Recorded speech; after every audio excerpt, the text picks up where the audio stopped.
معاذ بن جبل رضی اللہ تعالیٰ فرماتے ہیں کہ میرے نبی کا وعدہ ہے، اللہ کے نبی نے فرمایا من قال آخر کلامہ لا الہ الا اللہ دخل الجنہ، اس دنیا سے جانے والا اگر کوئی شخص مرتے وقت آخری الفاظ اس کی زبان پہ یہ ہوئے لا الہ الا اللہ دخل الجنہ، ابھی اس کی روح اس کے جسم سے نکلے گی، اللہ اسے جنت میں داخل کر دے گا۔ جس بندے کا آخری کلام، آخری بول، آخری الفاظ لا الہ الا اللہ ہوئے، اللہ تعالیٰ اس شخص کو جنت کے اندر داخل کر دے گا۔ انسان کی زندگی اچھی کیسے ہو سکتی ہے اور انسان کی موت اچھی کیسے ہو سکتی ہے؟ یہ آج کی میری آخری بات ہے، اگرچہ وقت مکمل ہو چکا ہے، تھوڑا برداشت کیجئے گا۔ آپ سے زیادہ میرا زور لگتا ہے، بولنا مشکل ہوتا ہے روزے کی حالت میں، اور کھڑے ہو کے بولنا تو اور مشکل ہو جاتا ہے۔ صرف ایک درد، ایک تڑپ ہوتی ہے، یہ بات بھی بتا دوں، یہ بھی بتا دوں، یہ بھی بتا دوں، شاید کہ تیرے دل میں اتر جائے میری بات، شاید کوئی بات سن کے کسی بندے کی زندگی سنور جائے۔ میں اپنے آپ کو اور آپ کو اللہ سے ڈرنے کی نصیحت اور تلقین کرتا ہوں، کیونکہ روزہ انسان کو سکھاتا، ٹرین کرتا اور اس قابل بناتا ہے کہ بندہ اللہ سے ڈرنے والا بن جائے۔ 23 روزے گزر چکے ہیں، نہیں معلوم اگلا سال ہمیں نصیب ہو یا نہ ہو۔ بہت سارے لوگ پچھلے سال زندہ تھے، بلکہ یہاں موجود تھے، آج وہ نظر نہیں آتے، گھر ویران پڑے ہیں، چارپائیاں، بیڈ جس پہ وہ سوتے تھے، بیٹھتے تھے، وہ والدین سے خالی ہے۔ اپنے آپ کو سنوارنے کی کوشش کریں، اپنی زندگی کو سنوارنے کی کوشش کریں، اپنی زبان کو اپنے قابو میں رکھیں، اپنے ہاتھوں کو اپنے قابو میں رکھیں، اپنے آپ کو اللہ کی یاد، اللہ کی لو لگا لیں، اور دوسری بات یہ ہے کہ کسی کا دل نہ دکھائیں۔ یہ بہت خطرناک چیز ہے۔ میں نے ابھی تک جتنا بھی دین کا مطالعہ کیا ہے، میں نے کہیں بھی یہ لکھا ہوا نہیں پایا اس بندے نے بہت نمازیں پڑھی ہیں اس لیے اللہ نے اس کو معاف کر دیا، جنت دے دی۔ میں نے ابھی تک کسی بھی حدیث میں یہ لکھا ہوا نہیں پایا کہ اس بندے نے روزے ہی بڑے رکھے ہیں، اللہ نے ان روزوں کا حیا کر کے اس کو معاف کر دیا ہے۔ میں نے ابھی تک کسی بھی حدیث میں یہ نہیں پڑھا یہ بڑی لمبی لمبی باتیں کرتا تھا اس لیے اللہ نے اس کو معاف کر دیا۔ اللہ کی قسم میں نے یہ ضرور پڑھا ہے اس بندے کی زبان گندی تھی اس لیے اللہ نے اس کو جہنم میں پھینک دیا ہے۔ میں نے یہ ضرور پڑھا ہے کہ اس بندے سے لوگوں کے اندر انتشار، ظلم پھیلانے کا یہ بندہ باعث بنتا تھا، اس لیے اللہ نے اس کو جہنم میں ڈال دیا ہے، اٹھا کے پھینک دیا ہے۔ سنیے یہ آخری واقعہ غور سے۔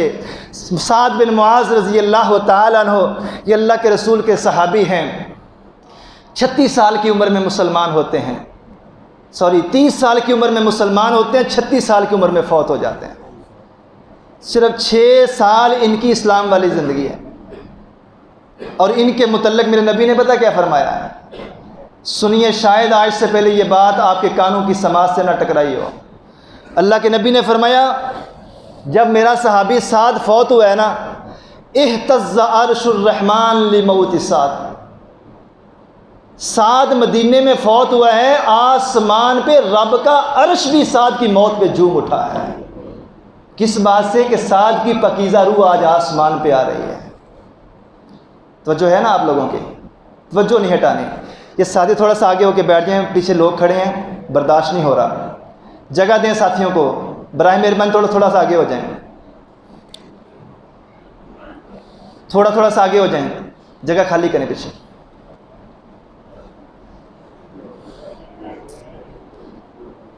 اگلی صفوں کو مکمل کر لیں تاکہ بعد میں آنے والے کو جگہ مل جائے۔ چلیں اب توجہ کیجئے گا، پورا فوکس ادھر رکھیں۔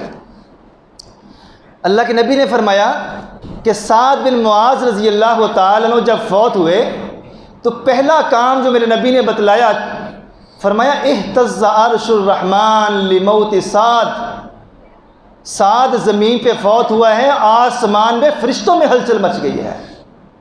یہیں بس نہیں، خود رب تعالیٰ کا عرش بھی جھوم اٹھا ہے کہ آج سعد کی پاکیزہ روح آسمان پہ آنے لگی ہے۔ ایک بات۔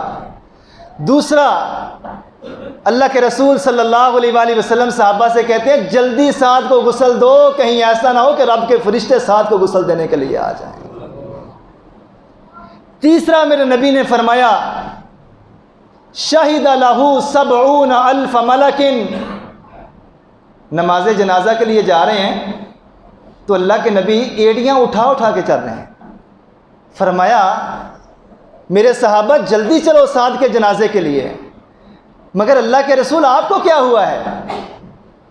مدینے کی زمین تو بڑی وسیع ہے, بظاہر لوگوں کا اتنا رش بھی نہیں ہے, آپ ایڑیاں اٹھا کے کیوں چل رہے ہیں؟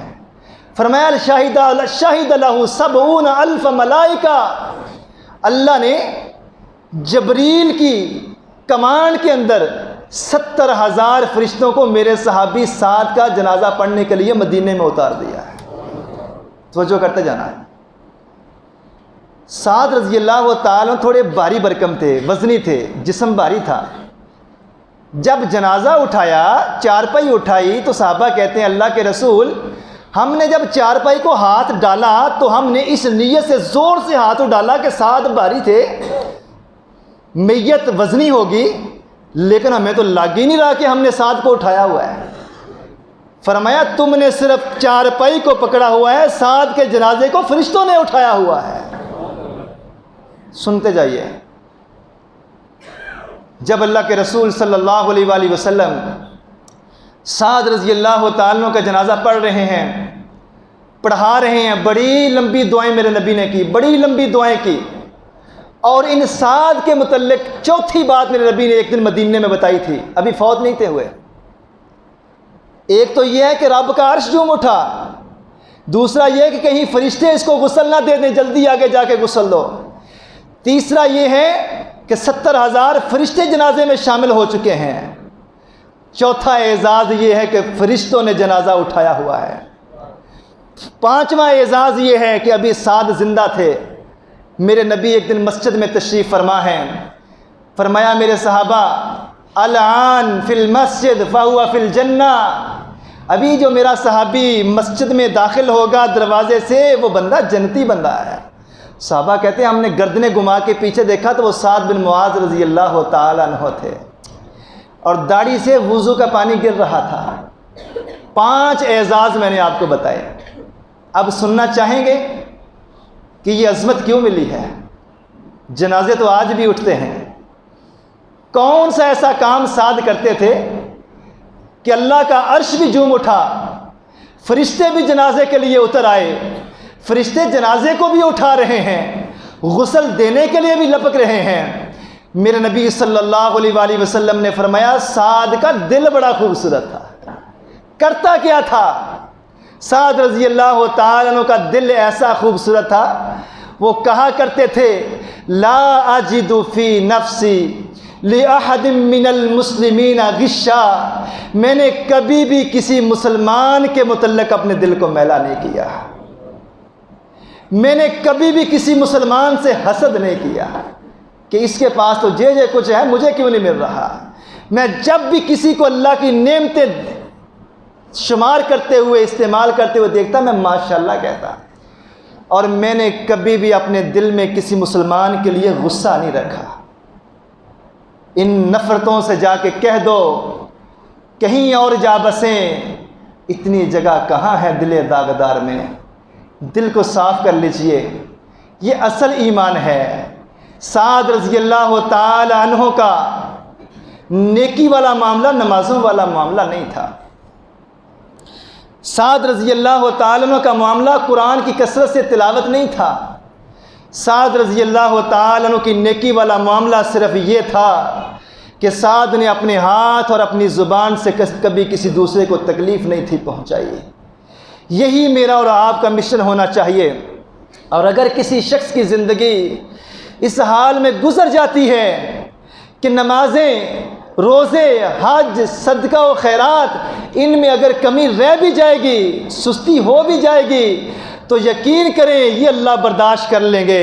لیکن اگر اللہ کے بندوں کے ساتھ ان کے حقوق کی ادائیگی میں سستی ہو گئی تو یہ رب کبریا برداشت نہیں کریں گے.